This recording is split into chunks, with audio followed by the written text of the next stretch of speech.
As I am sure most of you know by now, AI has been kind of exploding everywhere with rapid technology growth. Some are terrified, some are very excited, and I think most people are both terrified and excited. I have said on this channel many times before that I think AI is going to affect pretty much every industry out there. However, today we're going to be looking at an AI-based video game that's actually released on the Steam store.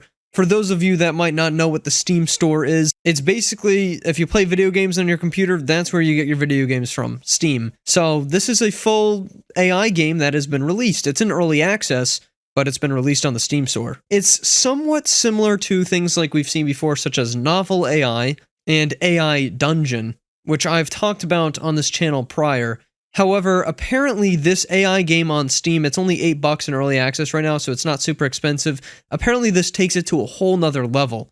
Also, shout out to Skier on Twitter for sending this one out to me. It really caught my attention. And by the way, AI gaming is going to be sort of the topic of this week, as hopefully later this week I've got a really cool sponsored video I'm going to show you guys. So yeah, stay tuned for that one, but let's jump into this. Okay, so the game AI Rougelite. This is apparently the world's first RPG or role-playing game in which all entities are AI generated and all gaming mechanics are AI detected. So this is, yeah, pretty revolutionary in terms of being an actual game you can purchase on Steam. We have seen games, I guess you could say, or little website demos that use AI that also do these first two things, but apparently this is, like I said before, taking it to another level. Obviously, we've got graphics for everything, and all of the graphics are going to be AI generated too, as you can see.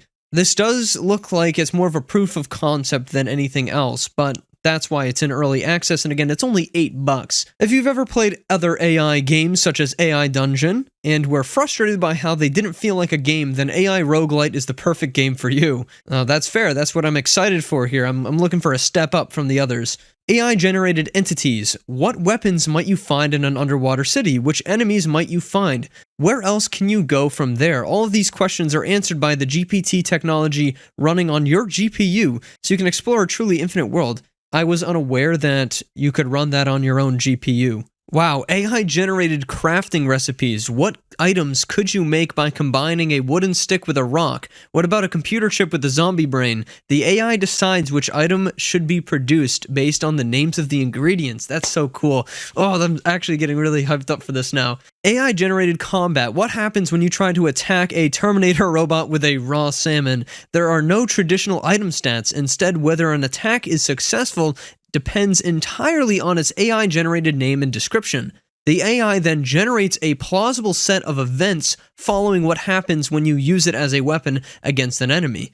Finally, the AI is fed its own story, from which it tries to figure out whether the enemy was killed, injured, or unharmed. Very interesting strategy of doing combat. I'm really excited to see how well this flows in an actual gameplay setting. AI-generated illustrations. This is another very exciting piece of this. Every entity gets an illustration generated by Stable Diffusion technology using either your GPU or the cloud. Wow, that is super cool. This is really exciting. This is all combined. No wonder it actually required 20 gigabytes of storage. I guess some stuff actually does have to run on your own GPU. Again, here's just a few little screenshots of what it might look like. Again, a lot of this is all just AI generated. That's kind of the whole point of this. All the weapons, everything is just completely AI generated, so it doesn't, look necessarily as professional as real world art, but as this technology improves in the future, all of this will become much more tangible.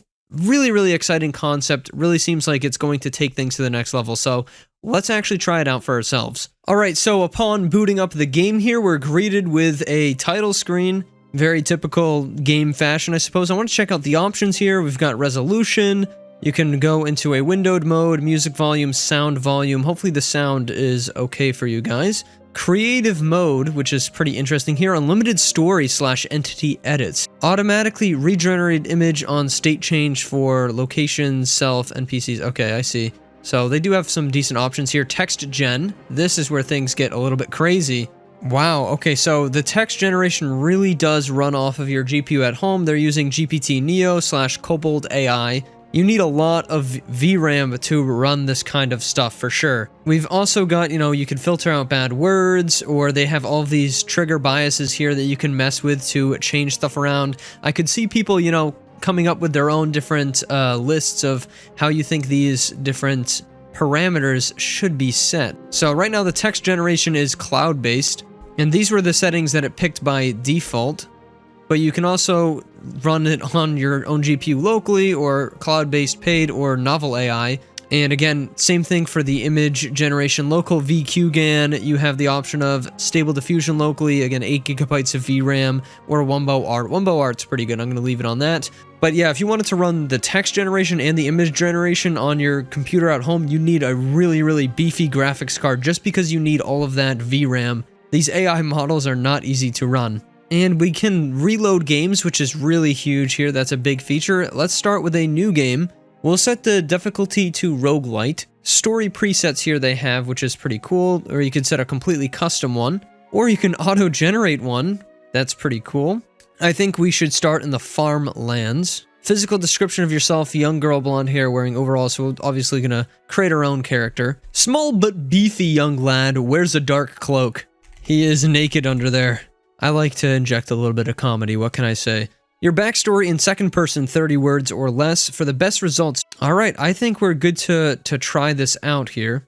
Consulting the AI, alright. One thing I do like about this at least is that you do have the option of running this entirely on the cloud. So if you don't have a very fast computer and can't run any of it at home on your own system, then you definitely have the option. I think most people would not have enough VRAM to run this whole setup. Okay, so it actually did take quite a long time to load, so don't be worried if it takes forever.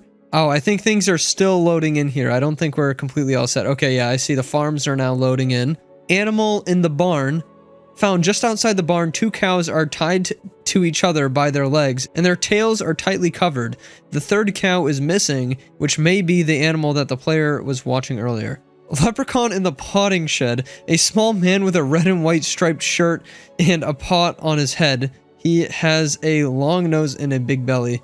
So, okay, there's a little leprechaun apparently in the shed, and there's the cows. Okay, Farmer John, a farm man looking like he's ready to operate a combine harvester. His beard has been dusted with dirt. He has a dejected look on his face. He's holding up a large watering can and drinking from it. The Doberman Pinscher, a large white dog with a Serbian Doberman haircut, is eating a fresh green bunch of carrots. Carrots which would be his only food if it wasn't for the fact that they're delicious. Okay, a small but beefy young lad wears a dark cloak and has nothing under the dark cloak. He is naked under there. That's me. Okay, these are our enemies here. The leprechaun in the potting shed and the animal in the barn. Places brick oven in the vegetable garden, 1 acre of land. There is a large oven with a chimney protruding out of the top. It is whitewashed with no decorations or anything else. Again, we can go into here and see our abilities. We've got 2 of everything: strength, dexterity, intellect, cunning, charisma. Available points 5, so we can apply these. We're gonna go for max charisma, and we'll just give 1 on our dexterity. We have the ability to cut grass. Spins the mower in the direction of the target to cut the grass. Best used when the grass is short. So your starting ability is cut grass, new quest, hunt me down and kill me, build a new farm for your settlement. Okay. I guess I can either pick to talk to Farmer John or the Doberman Pinscher. Hello, John. He responds with a big smile. You say, "Hey John, how's it going?" He again responds with a big smile. You say, "Fine, where are we? I have no idea." He says, "Oh, this is our place, our farm." Okay, John Smith apparently just spawned in here. John Smith is an old man who lives in his own little hut in an abandoned house in rural England. Yeah, John Smith is also here. John, please tell me what my quest is. The farmer looks at you and laughs. He says, "Well, you're here, right? It's your quest, huh? And the guy who sent you is here too."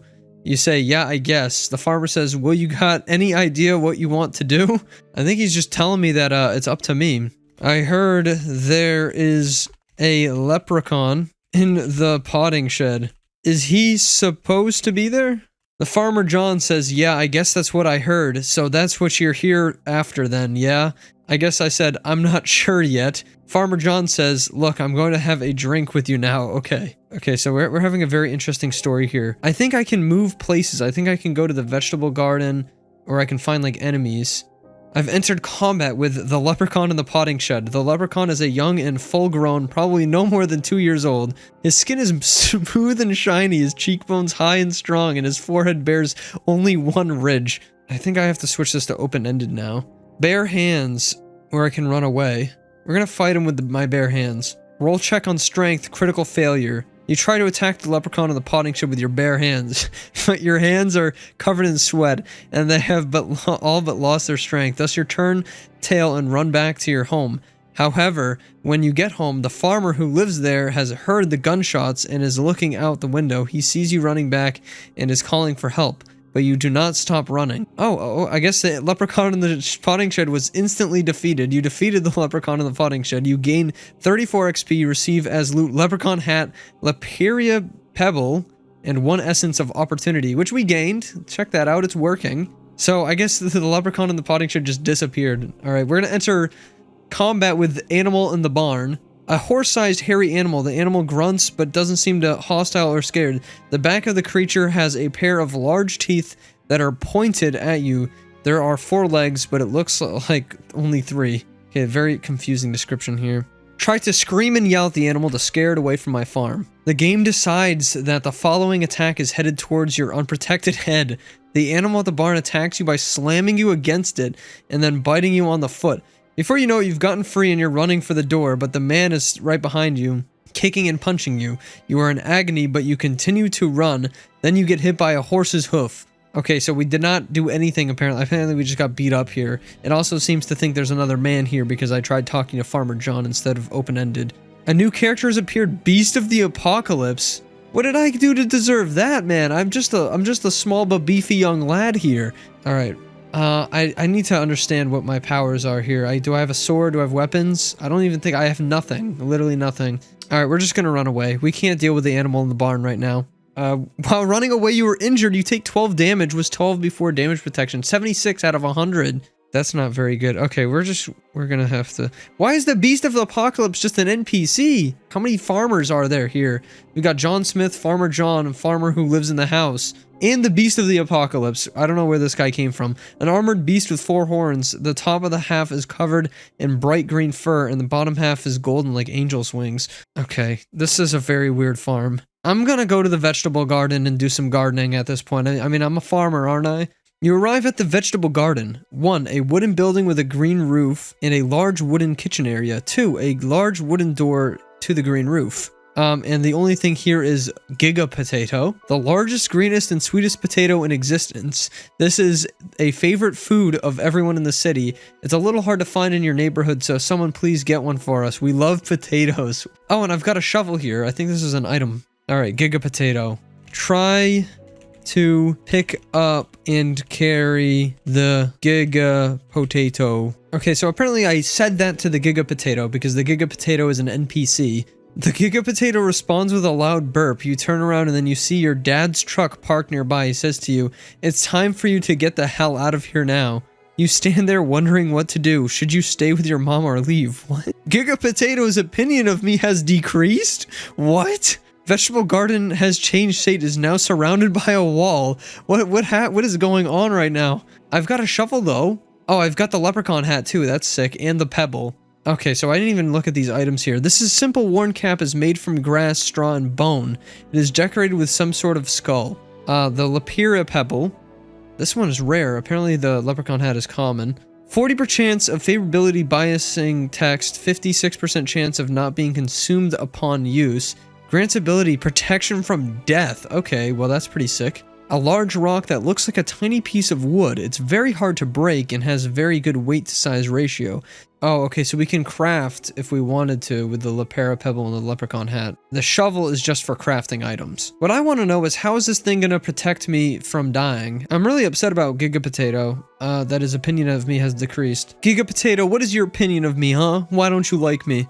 He eyes me suspiciously. Oh my gosh, this Giga Potato doesn't like me. Giga Potato thinks for a moment and then says, "What's your name anyway?" You respond with a wide grin.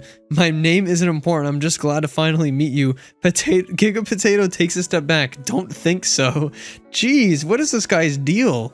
"What is your problem, man? I heard you were worth a lot of money in the city," again by his description here. "I could use some money." Again, he's still eyeing me up and down suspiciously. You gesture to yourself, and "I can't pay you with the usual vegetables and grain, so I think it's time for me to leave." Giga Potato stares at you for a moment before he says, "I don't think you should leave." You say, "I understand." Oh my god, is Giga Potato Oh, apparently Giga Potato's opinion of me has further decreased. I would love to attack Giga Potato here because I think he's worth money. If you don't come with me right now, I'm gonna pick you up and carry you with me. Giga Potato sees me as an enemy. You gesture with the crop in your hand and tell you everything. You turn to your father who is watching from the kitchen and you say, "Well, Dad, what do you think?" The old gnome says, "Well, it would be easier to transport that way." Giga Potato's opinion of me has decreased further. I got a magic sword. I received an item magic sword. New character has appeared, old gnome. An old gnome who drinks from an ancient jug of wine, which keeps him young and lively all day long. He lives far away from people, but he's rarely seen by them. He's always cheerful and has a good memory? Okay, I got a sword though. Magic sword. Level 1 item, slot weapon. Okay, I can actually use this now. Equip. Can I use or consume this one? Roll check on dexterity, minor failure. You then try to throw a pebble at yourself. It does not end well. You hit the wall and break your leg. You cry out in pain, damn, damn.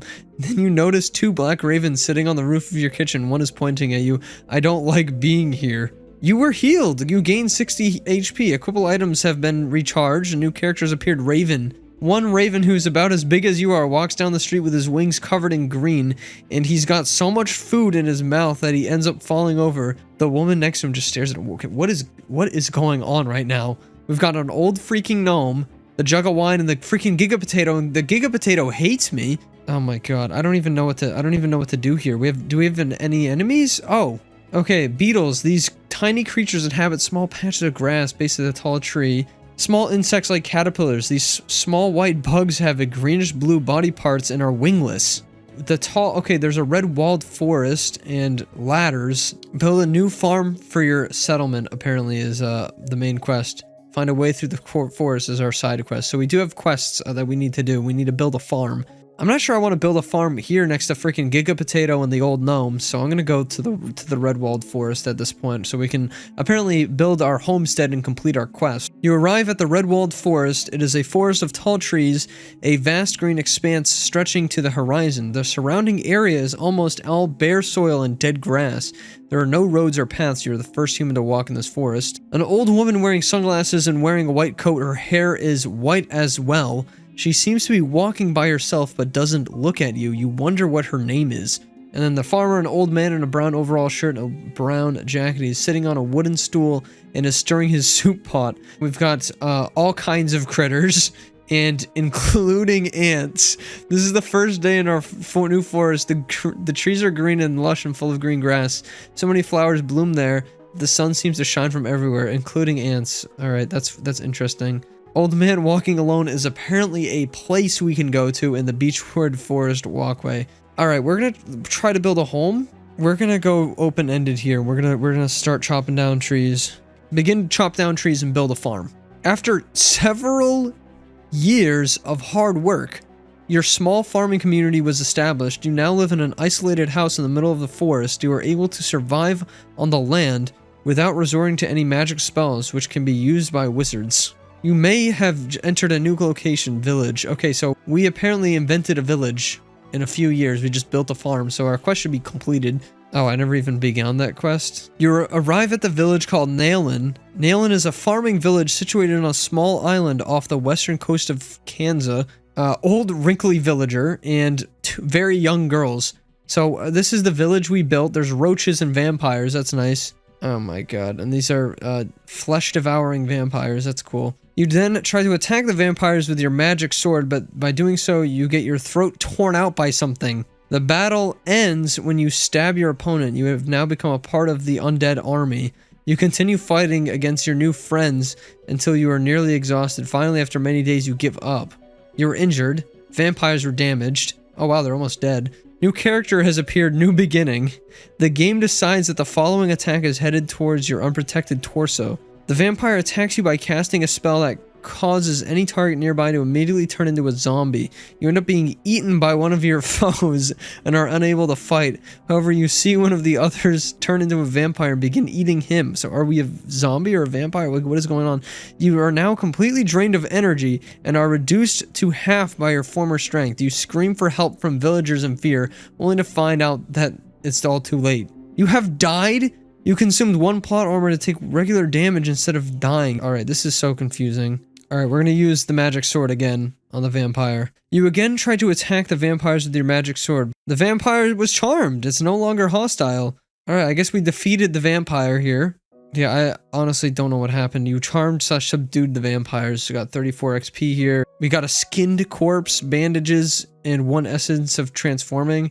The room is filled with various plants, vegetables, and flowers. The chairs are made of leather and are arranged in a circle around a central plant stand. Each chair is padded and has a cushion on the seat. There's an old lady again and a doctor. What happens if I take the old lady, for example, and use the ability to cut grass on her? You then try to cut grass on the old lady, but she is too strong for you and kicks you off. You are struggling to get back up. Alright kid, you're a big boy now. Sit down. You sit on a chair. You were injured by sitting on the chair. I take 10 damage. Old lady's opinion of you has decreased. A new character has appeared. Black cat. What is going on? A cute black cat with a rather high cheekbones and pointed chin. He is very energetic and likes to play. His name is Puss in Boots. And he is named after his favorite toy from Toy Story 2, Scaredy Squirrel. What? What? This doesn't make any sense at all. Okay, the doctor. Let's try to cut grass on the doctor now. Oh, it needs to be recharged. All right, we're gonna use a freaking weapon on him. Leprechaun hat on the doctor. You try to put a leprechaun hat on the doctor, but he is not satisfied with that. He then walks over and stands in front of you. Look, kid, I know all about this place and what you're going to do. I can tell you're a fine warrior boy, but you're too small for you, he says. I can hit. And the big red one has also appeared here with just characters walking in everywhere into this room full of chairs. Oh, okay, we can either move to the airlocks or the cafeteria. There's an infestation of ants here, by the way. There's one chair that's been infested with thousands of ants. They're crawling around and eating all the food. The owner of the room is hiding in the closet. That's good information to know. Another type of insect is flying around making clicking noises. They are tiny insects with large heads that resemble large honeybees. They could be as big as your thumb. This is not a fun place to be. Where is the owner of this room? I'm looking for him. His name's Mr. Jones and he's not here. I told you he was at the workshop. I thought he was in the closet. You stand up and walk over to where you see a man working on his machine. You walk him and say, "What do you want?" Doctor's opinion of me has now decreased. That's cool. Mr. Jones is now here. I guess this is the middle-aged gentleman who speaks only Spanish, seated in one comfortable chair. What? What? We're gonna begin the farm quest now, I guess. We're gonna turn this place into a farm. Choose your approach to the quest. Build a new farm for your settlement. Build your new house from scratch. Grow vegetables. Grow meat. Grow meat? What? Build your first house. Learn how the land works. Grow crops. We're gonna grow meat. I think that's what we want to do. Step 1, build your new house from scratch. Okay. Start breaking and destroying chairs to build a house. Okay, Doctor goes over to the chair that Mr. Jones had broken. Doctor looks down and says, "This is a chair." He's got more than one chair. It's a bit dusty in there, but I'll fix it. You look over to Mr. Jones and he's looking at you in disbelief. He's so disappointed that I'm breaking all these chairs. I don't care. This actually requires 1 essence of opportunity unless played in creative mode. Oh man, I'm all out of essence of opportunity. I don't even know how to get that. What do I have to fight the enemies? I got bandages and the pebble and the skinned corpse. Okay, I think I might have soft locked the game here because it just keeps saying that it's loading over and over again. Okay, anyways, that was one adventure here with this game. Wow, this video definitely turned out different than my normal videos, I will say that. Clearly this is a very early access game. I can really see how this concept could pay off though. The main problem I think here is that the text generators that are using are struggling to keep things consistent. I could try another text generation method and then maybe it would have went better, but you know, that's something we have to experiment with. So if you want to see me play more of this maybe, and if I can figure out how to make it better, maybe I'll make another video on it, but it's very interesting little proof of concept, I think. Like, if we could use GPT-3 for this, it would be amazing. I'm sure it would work, like, flawlessly. It's just having trouble keeping track of everything at once and making things make sense. But the image generation actually looked pretty cool, I think. I think it was pretty interesting and worked halfway decent. Again, if you could attach something like Midjourney to this, it would be amazing. So it's only a matter of time before all this technology increases and gets better, and this will work, like, pretty much flawlessly. Like, all the steps are in place and it works. It just needs better tech. That's pretty much it. And the tech is moving quickly. So I do have high hopes for this game, and it was fun to play with, and it was definitely really hilarious as well. But as far with the settings that I had here, it didn't work perfectly. So I'm going to try and mess around with some different settings, I think, and maybe I'll come back to this one once it's a little bit more updated. But definitely an interesting proof of concept. Let me know what you guys think down in the comments below. See you guys next time, and thank you for watching.